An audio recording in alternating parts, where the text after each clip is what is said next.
Hey guys, this is Fusebox, back with another Raid Shadow Legends video, and I've been kind of trying to get to all of the fragment champions because we're going to have a chance to get these champions again in March.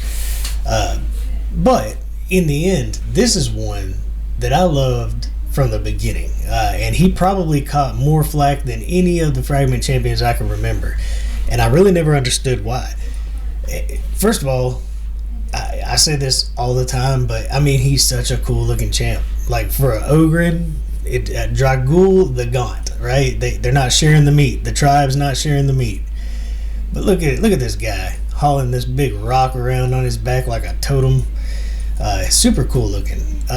He's 100% useful. He's a support champ based on HP. And honestly, let's just read his kit.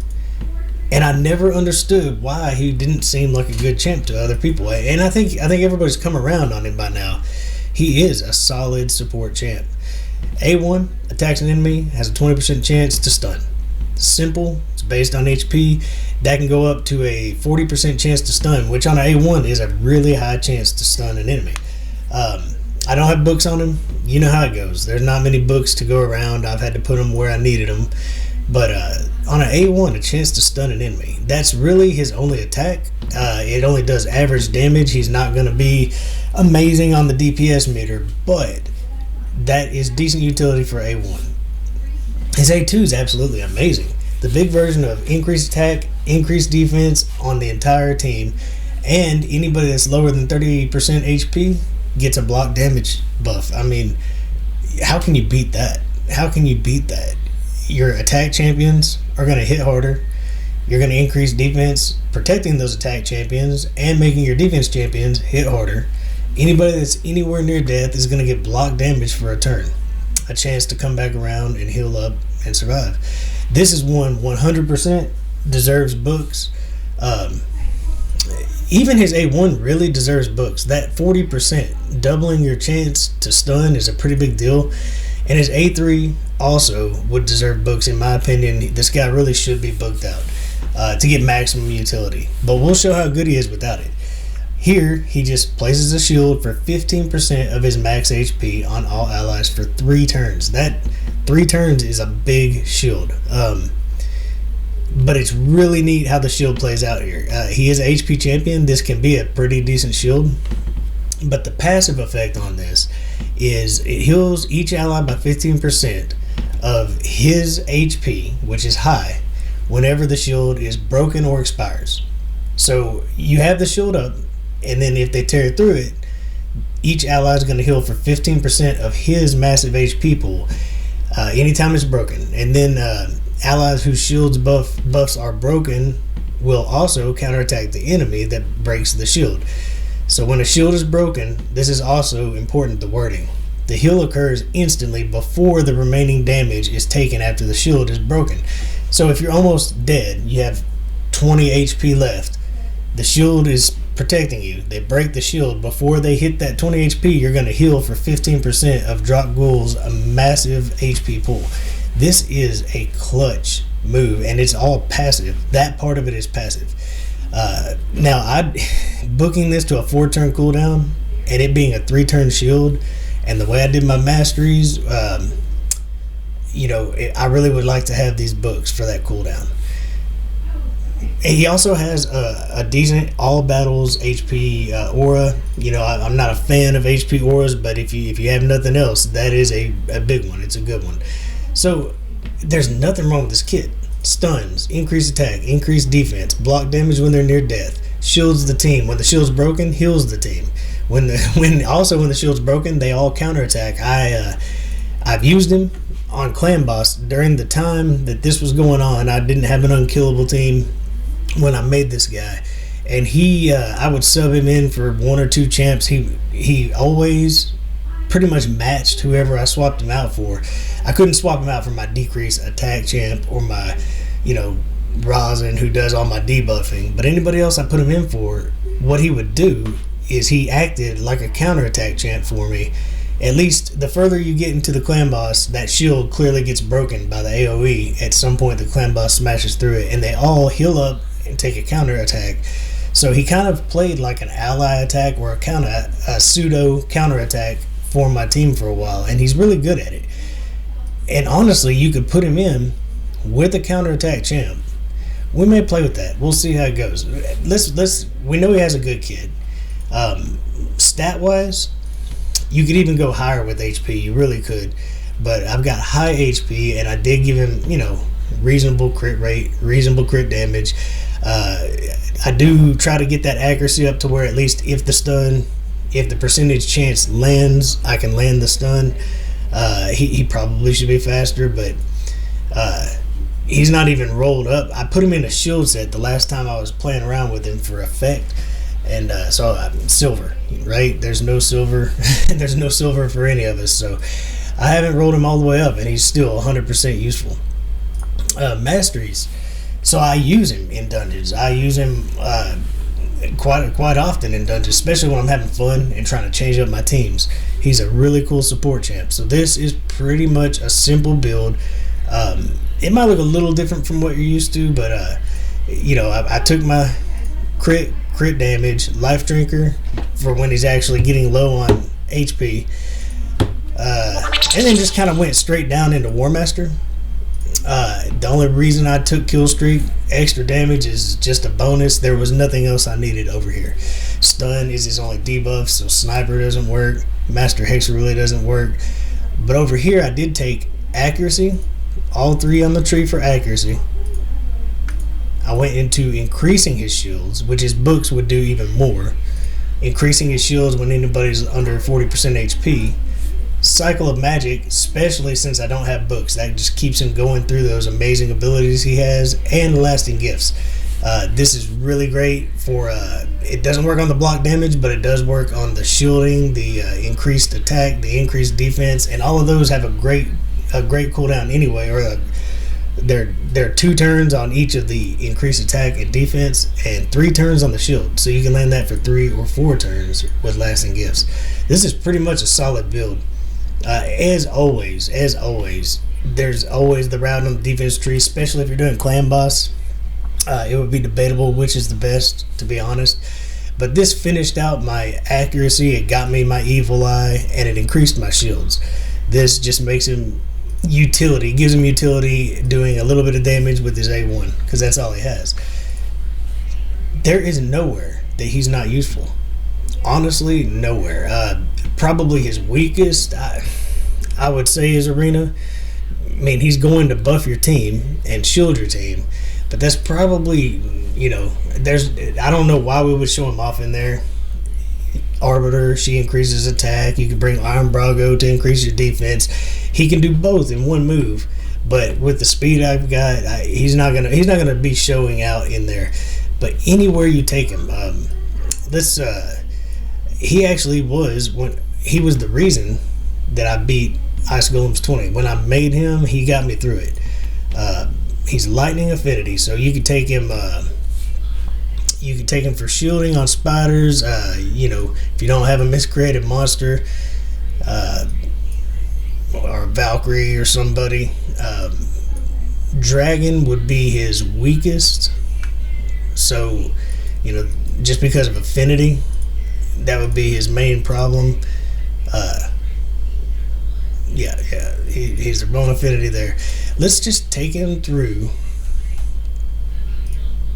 Ice Golems is notorious. Ice Golems, he's great.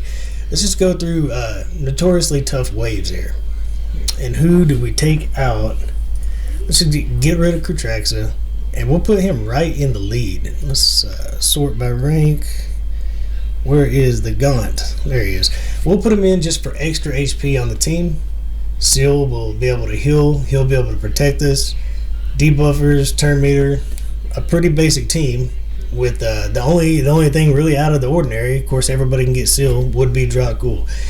We're going to put it on 1 through the waves, and then we'll kind of burst through the boss. He's not going to bring a lot on the boss other than, let's put it down on 1. So really there's nothing to, he's got the shield set. He's increased all our attack and defense, which we want our squishy characters like Allure to stay alive. If this shield gets broken at some point. It's actually a pretty big shield, you can see there. It's a very useful shield. And now he's added his shield on top of the shield set. So now we're really on his shield. Now if this shield gets broken, everyone gets a counterattack, they heal right back up. So that white shield will basically just replace itself with HP as soon as it's broken, which means you're going to stay right there at max HP. Whether it's shield or health power, it's always going to stay up there. And with my turn meter, if I have any luck, he'll actually come back around and start placing them all again now that they wore off. Now when they wear off, you also get that heal. You just don't get the counterattack. So everybody's topped off of health with a fairly straightforward team. We're going to go ahead and start speeding it up, but we can still keep our eye on him. He just put the shield back up. So unfortunately he's got to get back around to it, but his shield set takes effect on each round. We're starting out with it, and that's a lot of HP he's got on him. He's going for the stun every chance he gets. Like I say, the books would make that much more effective. If you did go down the defense mastery tree, it would be worth considering. I believe it's Stalwart that increases the chance to stun. It would put you at 45%, and stuns are pretty important, but being single target, I would probably save that for War Master, or even the accuracy on the accuracy tree as my last mastery. But I could see somebody taking that extra chance to... I mean, look how he got the stun there. But look how solid our team looks. You've probably seen me run Fire Knights over and over with the team that I just took out, Krutraxa. In here, with Krutraxa, who's amazing, by the way, my team is getting low health, being healed up by Seal, even revived at times. Now, he does no help getting that shield down, but Allure doesn't care. It's over because she's in here. And Drokgul just, at this point, is just raising our attack and defense. That helps Seal of the Drakes hit harder for defense. It helps Stag, Allure, everybody else off of their increased attack. It just helps them do more damage. Seriously, if you watch this team with a legendary Void in it, it's an amazing... I get a good time, they get through it and they wreck it, but they can't do it without somebody like Seal of the Drakes because they're taking so much damage. We pretty much just stayed topped off this whole fight. This is without books, and those books would be amazingly important. They would improve him dramatically. So now we just need Cold Heart to finish this off for us. Come on, Cold Heart. There it is. Oh, it didn't get it, and so close. There we go. There's nothing to see on damage. There's really nothing to see there. But let's just you could almost take your pick where you want it. I'm curious. I don't know how well this will play out. I've got this interesting team right now. This guy, Achak, can freeze the entire wave of spiderlings. Valkyrie obviously keeps me alive. Seal does stuns, so freezes and stuns. This Stag is in there for debuffs because if I have enough debuffs, I actually get Elder Skarg to do the HP burn, and that's how I beat this guy. I'm just curious if he's got enough shielding and increased defense to help me survive this. This could really go south, untested, but if he is your best shield character, would he work on auto? And the way this works, I have no turn meter manipulation to speak of. The spider will heal up once, and then I'll end up killing him with the HP burn afterwards. But I can't HP burn until I have 3 debuffs on the spider, so I've got to land like decreased speed, which there it is. Now Elder Scar can do his thing, but the question is, that's a pretty good shield. Between his shield set and now his shield's there, they'll get counterattacks when it breaks, and they'll heal up. Alright, so the spider reset, and this is where it's really game on for this team. It's just a fun team. That's the reason they're in here. But basically, we have weak characters as our tank, because Achak and Elder Skarg are both they're both the wrong affinity here. They got the HP burnout, strengthens up from Achak, and now we just want to see if when we start taking pain from these spiderlings, can Drokgul keep everybody up? There's an increased defense, increased attack, which is beneficial to most of this team, everybody but Seal.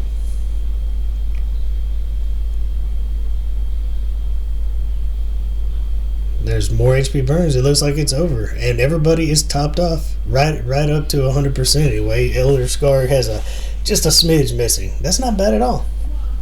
That is not bad at all.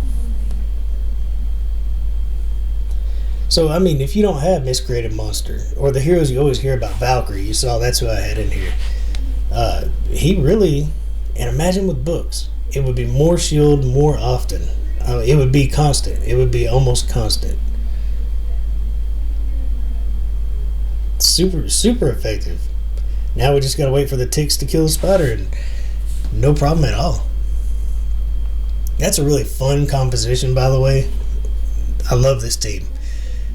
Achak, Elder Scarg, they've got to get their own guides soon. They're so fun to play with. Look at all that HP damage there. And so that, I mean, that's what he truly is, a support character. I don't know where you couldn't take him. Like I already told you that I beat Ice Golems because of him. It might have not been this account. It may have been my mid-tier account that happened on. But he definitely was the reason I made it through. I mean, obviously, you could come into... I need the reset to happen, but these waves are just weak. Without books, I wouldn't dare try to make him my shield champion on the Scarab boss. You need a champion that has a shield absolutely for as many turns as it lasts. So you need a 3-turn cooldown on a 3-turn shield, and he is a 3-turn on a 4-turn. So that's not going to be his thing. But keeping you alive on something like this, well, look at there. He's on my team. I used him. Look at this team, by the way. Okay, so let's just do this. The Nether Spider is rough. When you get up here midway, this is floor 60, rough. You can't do AoEs. If you do AoEs, you're going to get wrecked. You can bring a champion like Seal because the AI does realize not to use AoEs, so she'll use her A1 constantly. She's here for healing. Reliquary Tinder is level 40. I don't even know if she has gear. I just have her here for her cleanse. Armiger is here for a little bit of turn control and some damage. Speed up, speed down, speed boosting. Haikatun doing everything that she does. And Drokgul for absolute support. This probably will not be a really fast fight, but I'll come back when we get to the spider and we'll see how we do. That's it. Otto, be right back. Okay, we're coming up on the boss, and I'm actually glad to see the fact that he is a part of this team already. Just shows that, I'm not just doing these guides on heroes and trying to hype them up for no reason. I use this guy. The one person that surprised me, I did one on Elegaeus, and he actually surprised me how good he is. I kind of slept on that one, but Drokgul, he's just a great champ. And this is a nasty, tough fight. Man, I had to come back in. This is such a tough fight. It's fun to watch. I figure we're not going anywhere else after this. You get the idea what he can do. I've lost heroes, reviving each other. This is absolutely a fun fight to watch. I figured I'd come in. It looks like we're starting to win this fight. It's slow, but you need almost all support champions. I mean, Armiger is the only person in here that's not a support champ. You need healing, reviving, you need cleansing, you need increased defense, you need shielding, and increased attack. Since it takes forever to beat this spider, Drokgul's bringing most of that. The shield, the defense, the attack. Not to mention that clutch. Watch every now and then. Oh no, Seal, come on, don't let it. There we go. She brought the right guy up. Look at that. I've seen it go from this back to a full team though. So he's got to keep her alive, and she's gonna have to keep him alive. This is gonna be a nail biter, guys. We're almost there. That shield is clutch, and there it is. There it is. Might have been messy, but it worked, and that's how I beat it. That's how I beat it last time. What I need to do is build up Reliquary Tinder, do a little gear check, roll up. You saw I haven't even rolled Drokgul all the way up. Let's go back to his build. You see what he can do. He is absolutely amazing. But where is he? You see, I've got more HP just by rolling this up, or possibly finding a 6-star helmet for even more HP, more defense. This is an HP 6-star. It needs to be rolled up. This is more accuracy, which would help with that stun. More HP that should be rolled up. He's got a long ways to go. HP boots, and I actually got him at 163 speed without speed boots. Tough choice there. Should I put speed boots on with HP rolls or get this rolled up to 50 extra percent? But in the end, he'll just be more effective with more HP. So, I mean, he's awesome. I'll leave this up for just a moment, just in case you want to see how I use him, because it clearly is effective.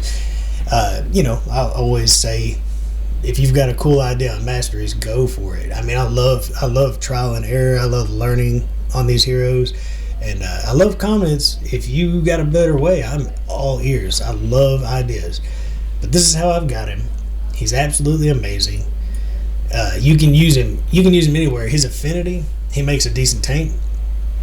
And he's a support champ. He doesn't care if his affinity doesn't line up. That being said, like in spiders, increased defense and attack plus a shield on the dragon could absolutely be clutch if you're struggling to get through it. He's awesome. He's an awesome champ.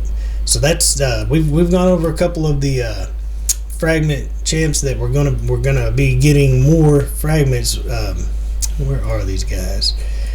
So Elegaeus absolutely kind of blew my mind when I went over him and realized just how good he was. Drokgul, super amazing. Iron Burgo, we'll probably go ahead and do one on him. I think we all know he's amazing. I do not have Kreela. I have Longbeard, who's very similar. Super amazing champ. So I know she's great. But yeah, don't. I would take advantage if you have almost gotten your fragments on these. Go ahead and finish them out during this March event, because Drokgul is absolutely amazing. I won't take up any more of your time, guys. I hope that you have a great rest of your day, and remember to enjoy the grind.